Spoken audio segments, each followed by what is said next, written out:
नमो नमो अर्हन्ताणं नमो नमो सिद्धाणं नमो नमो आयर्याणं नमो नमो अच्छायाणं नमो लोये सवसाहुनं नमो लोये सवसाहुनं एषो पञ्च नमोकारो सर्वपावपणासनो मङ्गलानञ्च सव्येसिं परमं वै मङ्गलं मङ्गलानञ्च सव्येसिं परमं वै मंगलम। पंच परमेष्टि को प्रणाम। प्रणाम करूं परमात्मा स्वरूप सद्गुरुदेव परमात्मा महावीर जी ने कैवल्य ज्ञान के बाद समोसरण के बीच श्रुत ज्ञान की पावन गंगा बहाई है। प्रभु केवल ज्ञानी है। केवल ज्ञानी के मुख से निकली हुई वो शब्द रूप जो वाणी है वो श्रुत ज्ञान है। वो श्रुत ज्ञान की गंगा है। परमात्मा ने फरमाया ये जीव ए गया देव लोयसु ए गया असुर है। ए गया देव लोय सुनर ऐसु भी ए गया असुर का कायम अहा कम में ही गच्छति। यह जीव कभी देवलोक में गया, कभी नरक में गया, कभी असुर का योनि में गया। क्यों गया? अपनी अपनी भूलों की सजा है वो। कभी किस गति में, कभी किस गति में, कभी किसी गति में गया है। अपने कर्म के कारण गया है। स्वयं के कर्म है, स्वयं पर ही परिणाम है। स्वयं के बोए हुए बीज है, स्वयं को ही फल मिल रहा है। कर्म उदय जो कहते, उदय क्या है कि किए हुए कर्मों का फल जो सामने आया, फल देने के लिए आया। ज्ञानी उस फल को चखते नहीं यानी उससे जुड़ते नहीं, और अज्ञानी उस फल को चखते नया कर्म तैयार कर लेते हैं। तो जैसे हम करेंगे कर्म वैसा ही तो फल है। कभी नरक में गया, कभी देवलोक में गया, कभी असुर काय बना। अपनी भूल नहीं हमें भटकाया। हमारी गलती हमारी है, सजा दूसरे को नहीं मिलती है। कई लोग मानते हैं कि इस बारे में ईश्वर करता है, ईश्वर हमें चार गति में घुमाता है, ईश्वरी प्रेरणा देता है, ईश्वरी कहता है। जैन धर्म जिन धर्म कहता है, यहाँ हमारे या ईश्वर की कोई बात ही नहीं है। इसका मतलब ईश्वर नहीं है, ऐसा नहीं है कि ईश्वर हमारे कर्मों का निर्णय करता है, कहाँ भेजना क्या करना। ईश्वर कोई निकम्मा नहीं है। और ईश्वर अगर नरक भेजे किसी जीव को तो वो ईश्वर ही नहीं है। फिर तो राक्षस की भूमिका में। अरिहंत देव सर्वज्ञ है, ज्ञ यानी जानना, सबको लोक का लोक उनका ज्ञान में आता है। तो वहां कह रहे हैं संसार में जो जीव जिस तरह जी रहा है, सुख रूप या दुख रूप, यह उसकी खुद की जवाबदारी है, खुद की जिम्मेदारी है, किसी और की नहीं है।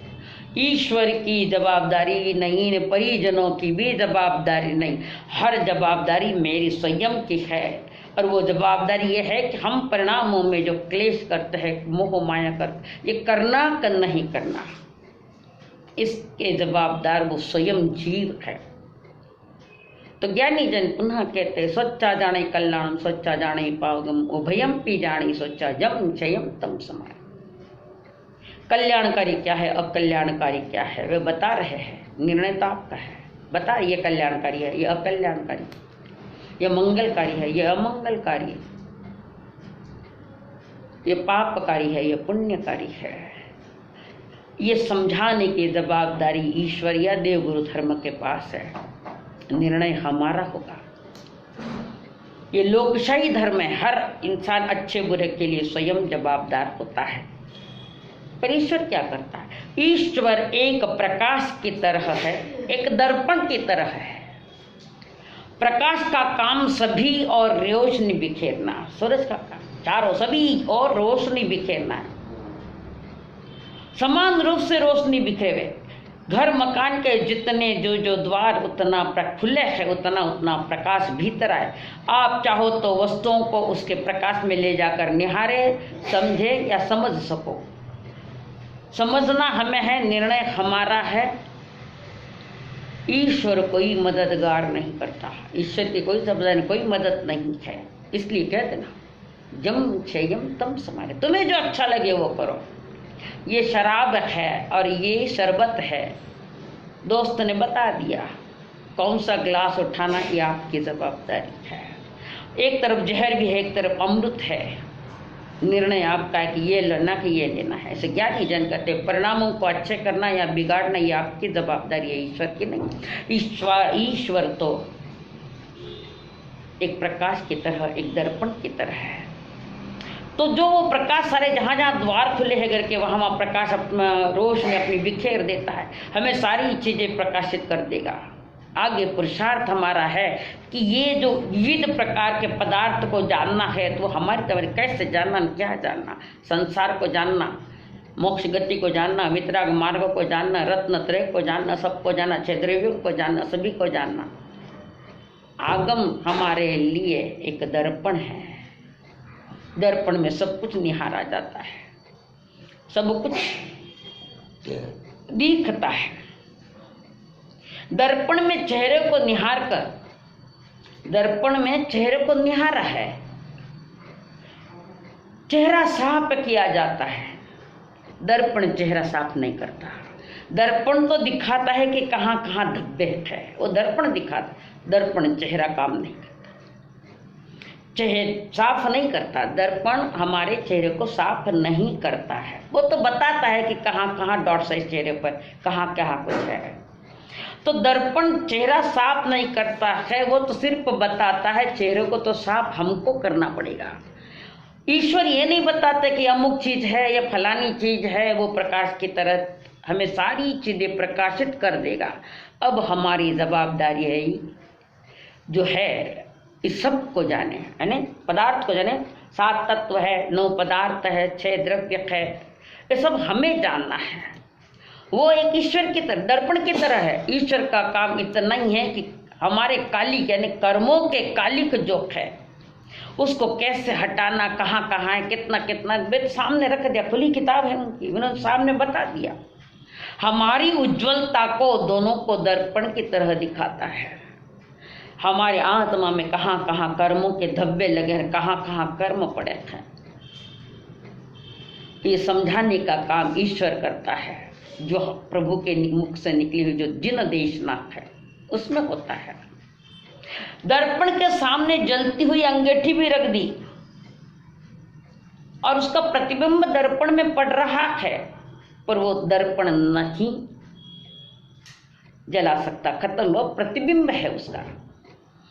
और जो अंगीठी रखी जाए वो सिर्फ जलती हुई अंगारों को दिखाएगा, पर उससे प्रभावित नहीं होता है। कौन? दर्पण प्रभावित नहीं होता है। वो कांच में दिखाएगा कि जलती हुई अंगीठी है, पर वो दर्पण उससे प्रभावित नहीं होता है। बर्फ सामने रख दिया जाए तो दर्पण बर्फ दिखाएगा, पर दर्पण उस शीत से प्रभावित नहीं होता है। ईश्वर वस्तु का अच्छा बुरा स्वरूप दिखाएगा, पर उसको व्यवस्थित करना जवाबदारी हमारी है, परमात्मा की नहीं। जैसे गौतम स्वामी को भी भगवान महावीर ने कहा था, गौतम जी जवाबदारी आपकी है, मेरी जवाबदारी नहीं। मैंने तो बार बार कह दिया, समयम गोयम मापमाई। अब ये प्रमाद करना कि नहीं करना जवाबदारी आपकी है, गौतम जी संभल जाओ। ईश्वर का रोल भी एक दर्पण की तरह मात्र है। अब यह निश्चित तय होगा कि संसार चक्र में परिभ्रमण कराने में ईश्वर का कोई हाथ नहीं है। संसार परिभ्रमण का कारण हमारे अपने विकार, हमारे अपने कषाय जो अनादि से जीव के साथ चल रहे हैं। और जीव के साथ अनादि से पड़े हुए जो चेतना को मलिन करता है, हमारी शुद्ध चेतना, ज्ञान स्वरूप चेतना, जो उस पर प्रभाव डाल रही है। तो चेतना को मलिन करना या नहीं करना, मलिन करना है तो बाहर में पौद्गलिक पदार्थों के साथ आसक्ति है, अपनत्व है, मेरा मेरा है। बस इसको समझना है आगमों से। जो अनादि से कर्म हमारे भीतर पड़े है, वो चेतना को मलिन, वे विकार बाहर से नहीं है, भीतर में है। परिणाम आपके भीतर में, वस्तु बाहर में है, पर उस वस्तु को देखकर हमने जो अपने अच्छे बुरे परिणाम किए हैं, उस अनुसार वो कार्य बनता है। पदार्थ तो पड़े है, सर्वज्ञ के सामने भी सारा भौतिक जगत पड़ा हुआ है, वे देखते हैं, मेरे नहीं कहते, वे आसक्ति नहीं करते। मोह कर्म क्षय, हम आसक्ति करते हैं, अटैचमेंट उन पदार्थों के प्रति हमारा कभी राग भाव से तो कभी द्वेष भाव से है। जैसे आप अपनी दुकान के बाहर बैठे हों, हजारों लोग आते हैं, हजारों जाते हैं, क्या आप सभी को देखते हैं? सभी को नहीं देखते हैं। सहज अगर आया गया, पर जब कोई मित्र दिखता है, मैत्रिण दिखती है, सहेली दिखती है, तो उसको बुलाते हैं। बस ये बुलाना खतरा हो गया हमारा, यानी आसक्ति। ज्ञानी जन तो जैसे सबको देखता है, एक समान दृष्टि से देखता है, उनका अलग अलग भाव नहीं, कभी रागात्मक द्वेषात्मक का कोई विषय नहीं है ज्ञानियों का।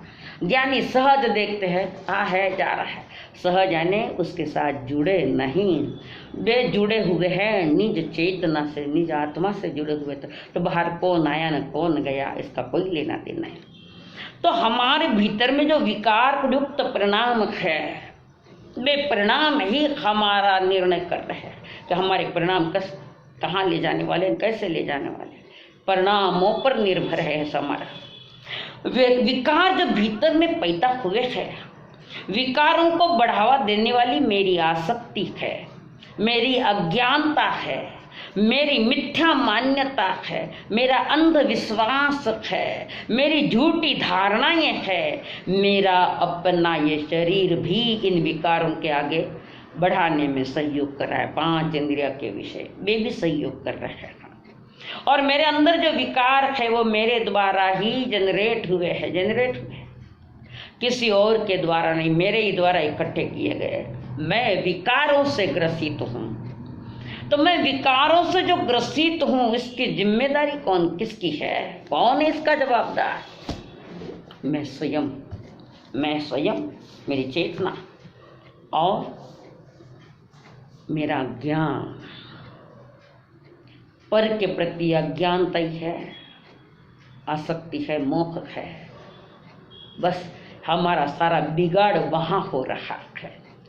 कल आपके सामने हमने श्रुत ज्ञानावरण कर्म कैसे बनता है, क्या बनता है, इसकी बड़ी जानकारी हमने कल दी थी काफ़ी। आज पुनः उसके आगे बता रही हूँ। कारण 5 ज्ञानों में सबसे महत्वपूर्ण ज्ञान श्रुत ज्ञानावरण कर्म है। श्रुत ज्ञान केवल ज्ञान के समान शुद्ध है, भले थोड़ा ही है सम्यक दर्शन पूर्वक। तो जितना शुद्ध केवल ज्ञान है, उतना ही शुद्ध है श्रुत ज्ञान। ऐसे समझो कि श्रुत ज्ञान बीज है और केवल ज्ञान वो फल है उसका। तो इस श्रुत ज्ञानावरणीय कर्म का अगर हमें कुछ करना है, इसको शोभसम करना है, अद्भुत शोभसम करना है, तो पहला 1 नंबर में कारण है क्षय करने का दृढ़ संकल्प रोज करना। सवेरे उठे के सोचना आज श्रुत ज्ञान जो हमारा विशुद्ध होवे, कैसा विशुद्ध है, क्या कारण है, तो उसके लिए निर्णय करना कि मैं श्रुत ज्ञानावरण कर्म का शोभसम करने का पुरुषार्थ करता हूँ, संकल्प कर रहा हूँ, पक्का निर्णय ले रहा हूँ कि मुझे ये शोभसम घटाना और क्षय की ओर चलना है, शोभसम बढ़ाना है और क्षय की ओर जाना है। तो पहला है कि रोज सवेरे उठते संकल्प करो कि मैं आज ज्ञान धारा और स्वाध्याय धारा की स्वाध्याय करूंगा। साधु का जीवन ही इसमें होता है। स्वाध्याय पहले प्रहर में तुम्हारा प्रतिलेखना स्वाध्याय की तो बात रखी है। तो एक श्रुत ज्ञानावरण कर्म का शोभसम कैसे है, उसके जो कारण दिए उसमें पहला कारण है दृढ़ संकल्प करो रोज। श्रुत को विनय और बहुमान से पढ़ना, न समझ में आए तो भी निराश नहीं होना। नहीं समझ में आए छोड़ दो, ये इतना धर्म में उतावलापना नहीं चलता है। उतावला सो बावड़ा, इतना उतावलापना नहीं समझ में आए, जिनके पास ये ज्ञान है उनसे पूछो। अगर आपने धैर्यता छोड़ दी तो पुरुषार्थ कमजोर पड़ जाएगा। हाँ, तो दूसरी बात कह रहे कि श्रुत को विनय और बहुमान से पढ़ना, न समझ में आए तो भी निराश नहीं ना, मुझे समझ में नहीं आया है, निराश नहीं, पुरुषार्थ करते रहो, पुरुषार्थ करते रहो। तीसरा है जरूरतमंद विद्यार्थी की फीस पुस्तकें आदि से उन्हें मदद करें। हमारी ओर से मदद करें उन्हें, जो गरीब है, जिनके पास इतनी परिस्थिति कमजोर है तो अध्ययन की किताबें नहीं ले पाता है, तो हम अपनी ओर से करें, चलो आप पढ़ाई करो करके। चौथा कारण है आराधक साधु साधुओं की अनुकूलता का ख्याल रखना, उन्हें ज्ञान के उपकरण उपलब्ध कराना, ज्ञान के भंडारों की निर्मित करो। सुना होगा आपने, गुजरात के महामंत्री वस्तुपाल जी, जिन्होंने 18 करोड़ रुपए खर्च कर गुजरात में पाटन में, खंबात में और धौलका में बड़े बड़े ज्ञान के भंडार खड़े किए हैं। ये श्रुत ज्ञानावरणीय कर्म तोड़ने का बहुत बड़ा साधन है, बड़ी महिमा है श्रुत ज्ञान की।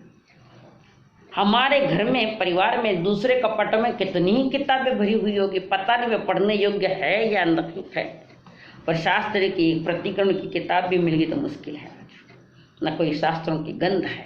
हमने बढ़ावा संसार बढ़ाने की ओर दिशा की है, दृष्टि की उधर। या नहीं कहते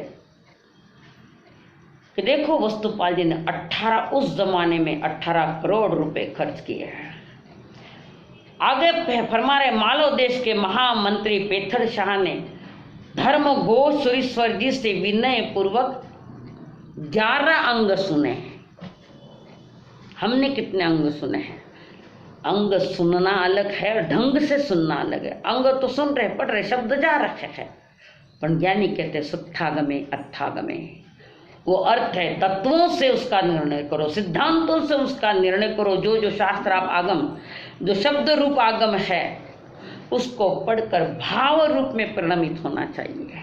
ज्ञानी कहते हैं 11 अंग सुने विनय पूर्वक महामंत्री पेथार शाह ने। भगवती सुनते सुनते जब गोइमा शब्द आता, तब वे एक स्वर्ण मुद्रा श्रुत ज्ञान के सेवा में निकालते। इस प्रकार 36,000 स्वर्ण मुद्राओं से श्रुत की भक्ति की थी। एक एक प्रश्न के लिए एक एक सोने की मुहर रखी है। हम तो श्रुत ज्ञान में शास्त्रों को पांव में रखते हैं, ये देखो सोना रख रहे हैं। जितनी बार गोइमा शब्द आया उतना उतना एक एक सिक्का सोने का निकाल कर रखते हैं। महान श्रुतधर आचार्य श्री हरिभद्र सुरेश ने 1444 ग्रंथों की रचना की थी। उस समय ललिंग श्रावक ने आपके साहित्य की रचना में पूर्ण सहयोग दिया है। देखो वे लोग कैसे, ये सिर्फ सुनने के लिए न किया, समझने के लिए कि है मुझे कुछ करना है, कुछ न कुछ तो मुझे करना ही है, करना धर्म के पथ में ज्ञानी जन कह रहे हैं। तो आपके सामने कल जो बात बताई थी, कर्म बंधन, श्रुत ज्ञान ने कर्म बंधन का निवारण कैसे करे, तो उसकी बात रखी। अब अगला है ज्ञान, जो गुण है उसकी 5 पर्याय हैं, 5 अवस्थाएं हैं। वो है मति ज्ञान, श्रुत ज्ञान, अवधि ज्ञान, मन परिज्ञान और केवल ज्ञान। तो श्रुत ज्ञान तक तो कल चर्चा होगी, मति ज्ञान और श्रुत ज्ञान की चर्चा कल कर ली। अब अवधि ज्ञानावरणीय कर्म क्या है?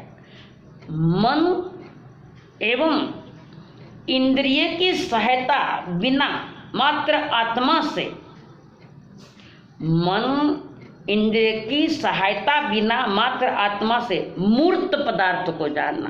तो यह मूर्त पदार्थ एक है पुद्गल, धर्मास्तिकाय, अधर्मास्तिकाय, आकाश और काल, ये अमूर्त है, जीव भी अमूर्त है। तो ज्ञानी जन कहते हैं कि मन और इंद्रिय की सहायता बिना मात्र आत्मा से मूर्त पदार्थ, यानी ये पुद्गल जिसमें वर्ण गंध रस स्पर्श है, ऐसा जो पुद्गल पदार्थ है, जड़ द्रव्य जो दिखाई देता है, कभी आंखों से भी दिखाई दे रहा है, कभी इतना सूक्ष्म होता है कि आंखों से भी नहीं दिखाई देता, हमें दिखाई नहीं देता, इसका मतलब उसका अस्तित्व तो नहीं, ऐसी बात नहीं है। मूर्त पदार्थ का जो ज्ञान होता है वह भी द्रव्य क्षेत्र काल भाव की मर्यादा में जो ज्ञान होता है वह अवधि ज्ञानावरण कर्म है। अवधि यानी एक मर्यादा लिया हुआ द्रव्य क्षेत्र काल भाव के।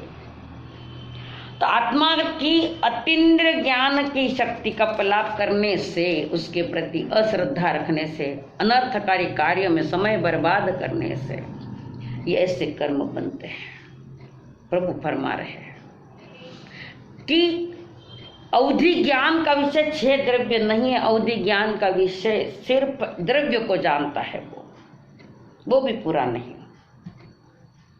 तो ये अवधि ज्ञानावरणीय कर्म जो है उस पर भी जो अवधि ज्ञान पर जो पर्दा डाल रहा है, जो अवधि ज्ञान को दबा रहा है, वो है अवधि ज्ञानावरणीय कर्म है। अब इसके आगे आता है मन पर्यव ज्ञानावरण। मन और इंद्र की सहायता बिना द्रव्य क्षेत्र काल भाव की मर्यादा में सन्नी जीवों के असन्नी नहीं, सन्नी यानी जिसमें विचार करने की क्षमता है, शक्ति है, चिंतन मनन कर सकता है, वो सन्नी। जिनको ये करना नहीं आता है कि भाई चिंतन मनन नहीं आता है, वे सब असन्नी जीव है।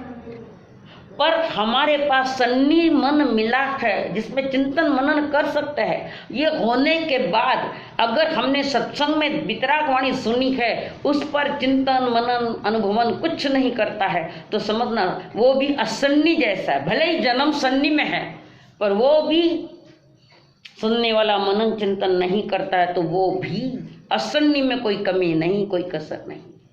तो ज्ञानी जन कह रहे कि मन और इंद्रियों की सहायता बिना द्रव्य क्षेत्र काल भाव की मर्यादा में सन्नी जीवों के मनोगत भावों को यानी अवस्थाओं को, मन में जो विचार उठ रहे, जो विचार आ रहे, अवस्थाएं आ रही है, उनको जानना। अवधि ज्ञान का क्षेत्र तो नीचा लोक में भी कुछ है, ऊंचा लोक में है, मध्य लोक में भी कुछ मर्यादा, पर मन पर ज्ञान का क्षेत्र मात्र 2.5 दीप है, इसके आगे नहीं। उसका क्षेत्र कम है मन पर ज्ञान का, पर गहराई ज्यादा है। अवधि ज्ञान में क्षेत्र लंबा है पर गहरा नहीं है, जैसे रोड और पानी बिखरा हुआ है जैसा है, और मन पर ज्ञान एक हरी बावड़ी के समान है, गहरा। तो ये मन पर ज्ञान जो है, इस पर जो आवरण आया है उसका नाम है मन प्रयोग ज्ञानावरणीय कर्म। तो ज्ञानी जन कह रहे कि इस पर जिस कर्म का आवरण आता है वो यह कर्म है मन प्रयोग ज्ञानावरण। जब तक इंद्रियां स्वच्छंदी है, कषायों से युक्त है, वह दूसरों के मनोगत भावों को नहीं समझ सकता है। कारण चेतना चिंतन नहीं कर रही है, इंद्रियों को स्वच्छंद रख दिया है, कषायुक्त जीवन है, कषायों से भरा है। कषाय यानी कष आय, कसता है, आय यानी इनकम, जो संसार की इनकम कराता है 4 गति की, उसका नाम कषाय है। ये मोहनी कर्म के भेद है। जब ये कर्म आएगा जिसके बारे में आपको जरूर हम जानकारी देंगे उसके बारे में। तो दूसरों के मनोगत भावों को समझ नहीं सकता, कारण इंद्रिया खुली है, कषाय भरपूर है, तो मन प्रयोग ज्ञान होने का कोई चांसेस नहीं है। तो ज्ञान आवरण के मन प्रयोग ज्ञानावरण कर्म मनोगत भावों को जान नहीं सकता तीव्र कषाय के कारण, वो है मन प्रयोग ज्ञानावरण। अब केवल ज्ञानावरण कर्म केवल ज्ञान की शक्ति को जो आवृत करे, अब यहाँ शब्द है केवल ज्ञान, सिर्फ ज्ञान, जहां अज्ञान की मात्रा ही नहीं है, जहां अज्ञान जैसी कोई चीज नहीं है, अज्ञानता नहीं रही, कारण सर्वज्ञता है। जो सारा लोक का लोक जो केवल ज्ञान में झलकता है, लोक और अलोक सर्वज्ञ के ज्ञान में झलकता है, पर अभी नहीं है। कारण आवरण ला के रखा है केवल ज्ञान पर। केवल ज्ञान की शक्ति को जो आवृत्त करे, जो छिपावे, वो केवल ज्ञानावरणी है। केवल ज्ञान की सत्ता तो सभी में है, इवन अभवी में भी है। केवल ज्ञान की सत्ता है, पर वो प्रकट कभी नहीं कर पाएगा, कभी नहीं कर सकता प्रकट, कारण अभव्यत्व गुण है। तो अभवी किसने बनाया? कोई ईश्वर ने बनाया? नहीं। जिस जीव में अभव्यत्व गुण है, कि जिसका कोई फीचर है ही नहीं, वितराग मार्ग पर कोई भविष्य नहीं उसका, उसको सम्यक दर्शन भी नहीं होता, केवल दर्शन का विषय नहीं, सम्यक ज्ञान नहीं तो केवल ज्ञान भी नहीं है। तो केवल ज्ञान की सत्ता को जो आवृत्त करे, तो संसार में थेट निगोह से लगाकर जितने भी जीव चार गति के हैं, सभी में केवल ज्ञान की सत्ता है, पर उस सत्ता को प्रकट करने वाले विरले ही है। 563 जीवों के बीच में सिर्फ 15 भेद है जो केवल ज्ञान को पुरुषार्थ से प्राप्त कर सकता है, सिर्फ 15। और वर्तमान में तो सिर्फ 5 ही है, कर्म महाविद्य क्षेत्र वाले 5, बस इतना ही। बाकी तो किसी गति में ये नहीं हो सकता। तो केवल ज्ञान भी होगा तो वो गर्भज मनुष्य पंचेंद्रिय, वो देव गुरु धर्म के सानिध्य में जैसे जैसे सत्संग करता है, उसमें वो योग्यता है, तो वो धीरे धीरे देव गुरु के धर्म के सानिध्य में बैठकर जानता है, हर बात को समझता है, जानता है, और पहले जानकारी लेता है, फिर अपने ऊपर प्रयोग करता है कि मेरे में भी केवल ज्ञान की सत्ता है, मैं जन्म मरण मिटा सकता हूँ, मेरे पास सब शक्ति है। जानता तो है, पर शक्ति का अगर उपयोग नहीं किया तो केवल ज्ञान प्रकट नहीं होता है। तो ज्ञानी जन कहते हैं कि केवल ज्ञान की इतनी महिमा है, तीनों काल की, तीनों लोक के पदार्थों को प्रत्यक्ष जानने में जानता है, ज्ञान में आता है उनका। केवली को देखने के लिए नहीं जाना पड़ता, सामने जानने के लिए नहीं जाना था, उनके घर आते हैं, उनकी चेतना में आता है, सारा लोक का लोक उनके स्वच्छ ज्ञान में झलकता है। ये स्वच्छ ज्ञान यानी स्वच्छ दर्पण के समान है, जो भी वो उनके वहाँ आता है वो झलकता है, दिखता है। 4 ज्ञान तो इसमें छद्मस्त के हैं, मति ज्ञान, श्रुत ज्ञान, अवधि ज्ञान और मनोपर ज्ञान। छद्मस्त यानी जिसके ज्ञानावरणीय दर्शनावरणीय कर्म क्षय नहीं हुई है, सर्वज्ञता नहीं है, वे छद्मस्त है। तो वे छद्मस्त इसलिए है कि उनके ये कर्म नष्ट नहीं हुए, और जिनके नष्ट हो गए वे छद्मस्त नहीं है, वे सर्वज्ञ है, ऐसा ज्ञानी फरमा रहे। तो ज्ञान, भगवान महावीर ने जो देशना में कहा है कि केवल ज्ञान में इतनी योग्यता है कि लोक का लोक झलकता है, उसमें पदार्थ प्रत्यक्ष झलकता है। उस झलकाने वाले इतनी योग्यता होने वाले उस केवल ज्ञान पर आवरण किसने डाला? ईश्वर ने नहीं, देव गुरु धर्म ने नहीं। मेरा उल्टा पुरुषार्थ, गलत पुरुषार्थ, मेरे ही कषाय मुझे खा रखे थे। जैसे लोहे की जंग लोहे को खाती है, ऐसे ही हमारे ही कर्म हमको खा रखे हैं। तो ये गलती जीव ने की, किसी ने गलती करने के लिए तुम्हें प्रवृत्त नहीं किया है, और किसी ने तुम्हें गलत दिशा में जाने के लिए नहीं कहा। गलती मेरी है, सजा मुझको है। तो गलती है ये तो पहले ही पता नहीं हमको कि मेरी गलती क्या है, हमारी गलतियाँ क्या, हमारी भूलें क्या, हमारी नासमझी क्या हुई। पहले तो नासमझी है कि मैं गाफिल बन के जी रहा हूँ, बेजवाबदार होके जी रहा हूँ, मुझे खुद की परवाह नहीं, कुछ ही खुद की दुनिया की परवाह कर ली, पर अपनी परवाह क्या की। मैंने खुद के बारे में कभी जवाबदारी ली कि मैं कौन हूँ, मैं कहाँ से आया हूँ, मेरा स्वरूप क्या है, मुझे कहाँ जाना है, ये नहीं चिंतन किया। कारण भौतिकवाद के वातावरण में आदमी इतना उधर पागल हुआ है, इधर चेतना का पतन, उधर पागलपन, इधर चेतना का पतन। उधर पागलपन छुटा कि यहाँ चेतना का उत्थान चालू हो जाता है। तो ज्ञानी जन कहते हैं ये केवल ज्ञान सब ज्ञानों में विलक्षण, प्रधान, उत्तम, परिपूर्ण है। तो लोकालोक जिनके ज्ञान में झलक रहा है, उसके ऊपर जो बाधा आई है, आवरण आया है, यह सर्वज्ञता प्रकट नहीं होने देता है। अब ज्ञानावरण कर्म की स्थिति क्या है? आत्मा के साथ रहने का जो काल मानक है, कर्मों का आत्मा के साथ रहने का जो काल मानक है, वो है स्थिति जगन्य अंतर मुहूर्त। अंतर मुहूर्त ने 2 समय से लगाकर 48 मिनट में कम 2 समय, वो बीच ये अंतर मुहूर्त है। जगन्य अंतर मुहूर्त 2 समय, उत्कृष्ट अंतर मुहूर्त 48 मिनट में 2 समय कम, और बीच वाला मध्यम है। तो एक अंतर मुहूर्त कम से कम और उत्कृष्ट 30 कोटा कोटि सागरोपम, अबाधा काल 3000 वर्ष। अबाधा बाल क्या बात क्या है? जो जिस समय कर्म बंधन किए हैं, जिस समय मेरे जीवन में मैंने कर्म बंधन के अपने परिणाम में 6 जो कारण है कर्म, ज्ञान ने कर्म बंध के, उसका मैंने सहारा लिया और कर्म बांधे। तो अबाधा काल, जब जिस समय आपने कर्म बंध किया है, वो उदय में अंतर मुहूर्त में भी आ सकता है, उसके आगे भी आ सकता है। 3000 वर्ष की जो स्थिति है अबाधा काल की उत्कृष्ट, इतने में नहीं आए तो 3000 वर्ष होते ही वो आना ही आना है।